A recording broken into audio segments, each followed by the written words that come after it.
Welcome to today's lesson, Just Passing Through. Today we will learn new vocabulary that will help us to think and talk about human development, and we will brainstorm ways to reduce our impact on the environment. Alright, let's take a minute to go through our vocabulary words. Feel free to pause the screen and write down these definitions in your garden journals. Our first word is human impact. Human impact is how humans affect and change the landscape, either in a good way or in a bad way. Our next word is runoff. Runoff is the part of the water cycle that flows over land as surface water instead of being absorbed into the ground. We also sometimes refer to this as stormwater runoff. As rain from storms run across our man-made surfaces, it often takes with it dangerous chemicals and empties into streams, lakes, and oceans. Our next word is erosion, the process where natural forces like water, wind, ice, and gravity wear away rocks and soil. Runoff often causes erosion as water wears away its surfaces, especially if water is moving quickly. Then we have groundwater. Groundwater is water held beneath the ground, just like it sounds. 98% of the water that humans use comes from the ground. Our goal is to minimize water runoff and instead redirect it to our groundwater systems so that we can store it. Pause the screen and write down some ways that you think we might be able to recharge our groundwater. Impermeable surface. Can you say that one with me? Impermeable. This means to not allow something, such as liquid, to pass through. Some examples of impermeable surfaces are also examples of human development: concrete, asphalt, and metal. These materials do not let water pass through.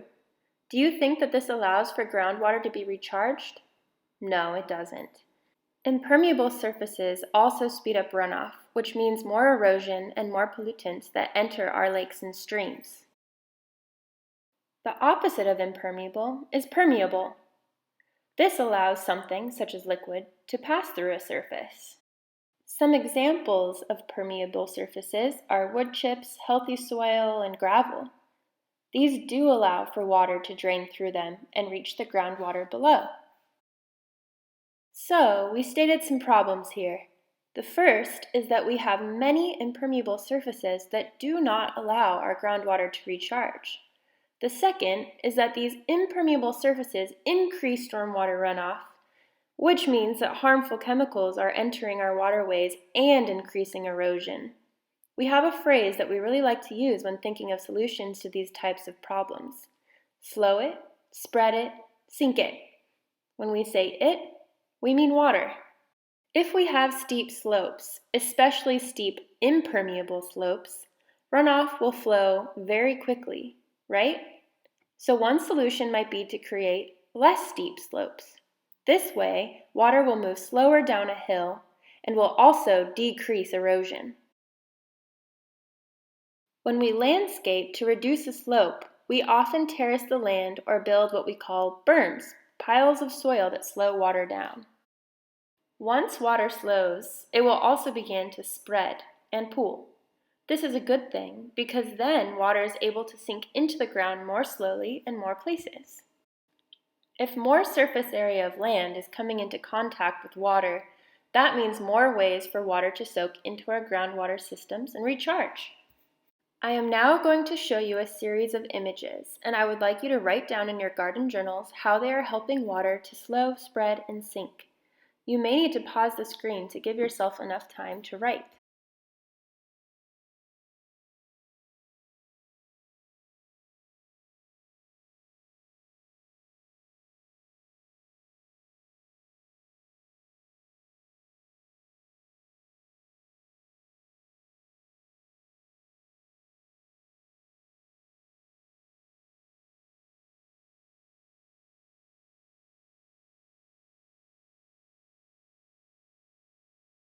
Now over to your garden teacher to see what's happening in the garden. Welcome everybody to the garden here at Pacheco. Our lesson today is just passing through. And in the video prior, we talked about how important our groundwater is. This is water that stays underneath the ground, and we can use it during those months where we don't get any rain from the sky. Because here where we live in California, it doesn't rain 12 months out of the year. There are long spans of time where we don't get any water from the sky at all, and our groundwater is really important. It's a very important resource for us to be able to get water during those dry months.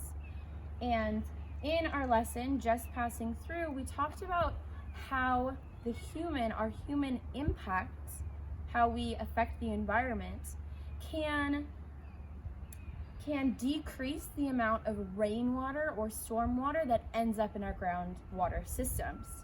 So what we're going to be looking at in our garden and through some real life examples, we're going to see how we as humans can lessen our human impact and get that stormwater and rainwater to end up in that groundwater system that's so essential for us living here in California.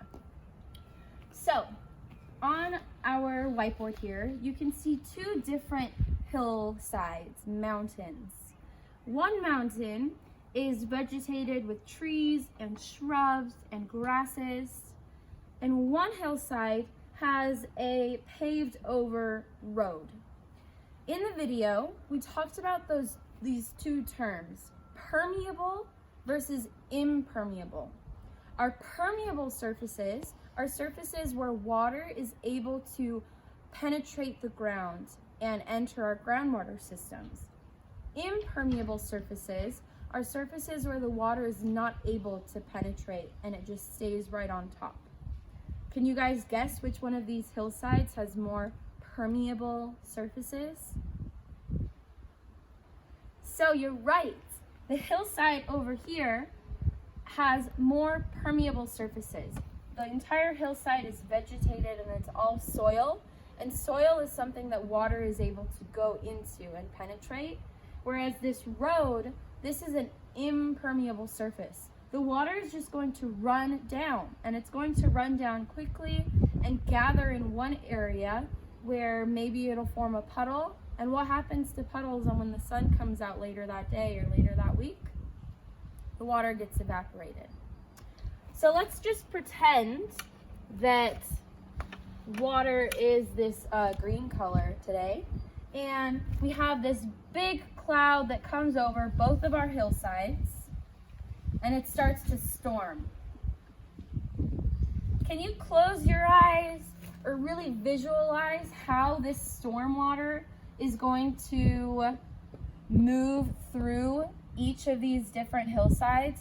What kind of differences or maybe similarities can you think of how this rainwater is going to be moving through these two different hillsides?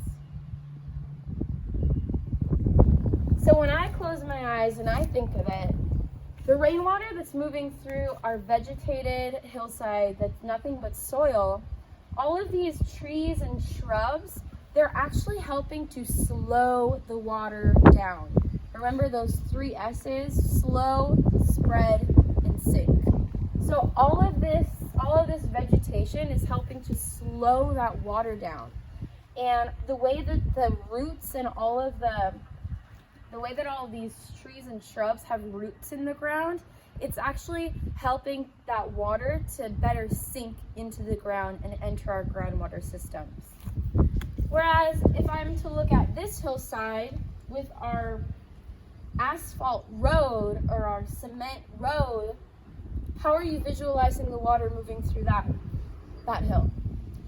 It's just running on down. It's moving quickly, and it's not slowing, it's not spreading, and it's not sinking.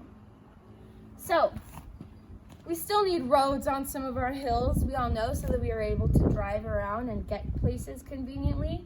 But maybe on the side of our road, we can get some vegetation and some trees and some shrubbery so that at least some of that water is able to stay in our local environment and enter our groundwaters.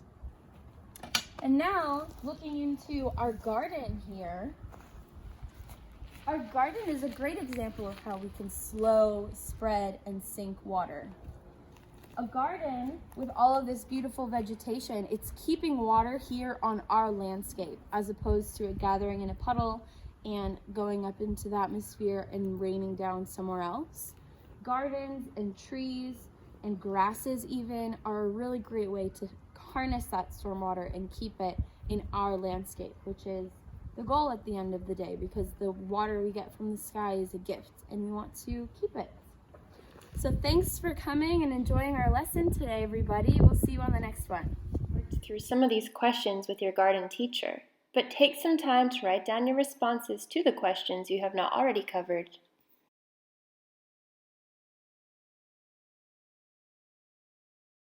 That's all for today. Thank you for joining us, and we'll see you next time.